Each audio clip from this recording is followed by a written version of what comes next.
আচ্ছা সকাল সকাল উঠে শিয়ালদা কেন গেছিলাম সব জানাবো তোমাদের। দেখো গাইস, এখন ঘুম থেকে উঠলাম, ঘুম থেকে ওঠার পর এখন যাবো একটু বাড়ি।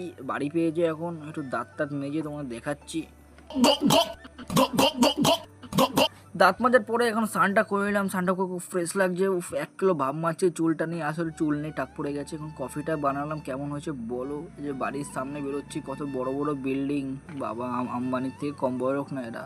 দেখো ভাব মারছি, আবার আবার বাসে উঠলাম, বাসে উঠে বাসে ছেড়ে দিল, হর্ন মারতে মারতে যাচ্ছি, পিয়ে পিয়ে পিয়ে করতে চলে যাচ্ছে হর্ন। আবার একটু ভাবছি ভাব মারবো, যে কাজ ভাব মেরে নিয়েছি। আবার একটু বাসে কত লোক, বাপরে কত ওদিকে তাকিয়ে আছে, বেশি লোক নেই, আড্ডা মারলাম। তো গাই শিয়ালদা চলে আসলাম। আমার শিয়ালদায় আমাদের 8:55 ট্রেন ধরবো।